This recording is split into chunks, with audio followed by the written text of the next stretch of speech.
It is a stunning day here in Tasmania. I'm going to do a dish which is equal to the day. It's a beautiful little pasta salad. I'm going to use whole grain pasta, whole grain spaghetti, which will give you 30% of your daily fibre needs, and everything else that goes with it is going to be super fresh. So as long as this spaghetti takes to cook is as long as the rest of the dish takes. So spaghetti in first.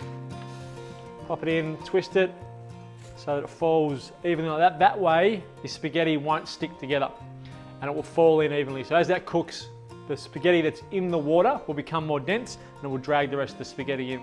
That's got about 7 or 8 minutes, so we don't have long to put our sauce together. So pan on. In there we're going to put a couple of cloves of chopped garlic, a little dash of oil, and really we're just trying to heat these ingredients through. I'm not going to cook them all the way out. I'm going to pop in some cherry tomatoes,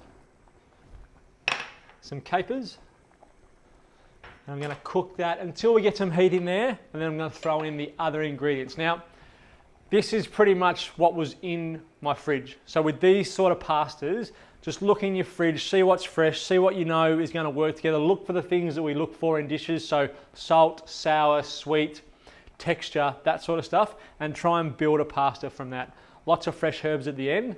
Remember, we're on the clock, because as soon as the pasta is cooked there, I'm going to drag it into here. Now tomatoes have split, which is what I want. I wanted that juice to come out. Now this is lemon myrtle, which I'm going to throw in about a teaspoon of that. And then some balsamic vinegar.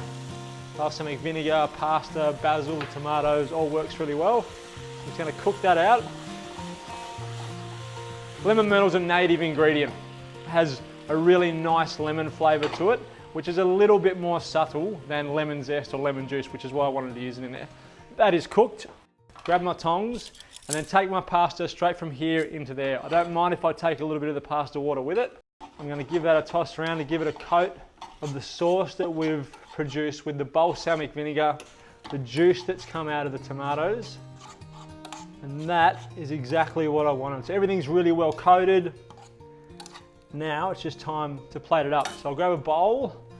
A nice, when you're thinking about plating things up, think about contrasts in colour. If you've got something that's light in colour, get a dark bowl. Something that's a bit darker in colour like this, then get a light bowl.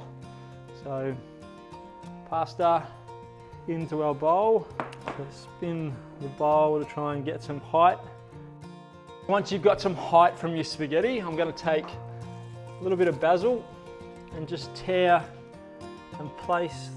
I like adding basil like this fresh at the end. You can put it in if you want to or toss it through, but I find that basil wilts a little bit once you add it to some heat. And you can see it's already starting to wilt from the steam that's coming off our spaghetti.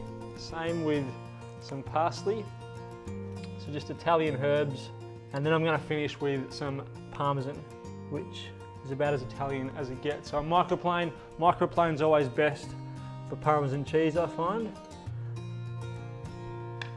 And there we go, a nice little simple fresh pasta that took us as long as the pasta took to cook. Now this dish is all about the pasta. So you're just looking for flavour that you can find in your fridge or in your pantry to help the pasta along a little bit. And that is a great way to sit down and enjoy what a beautiful day it is out there.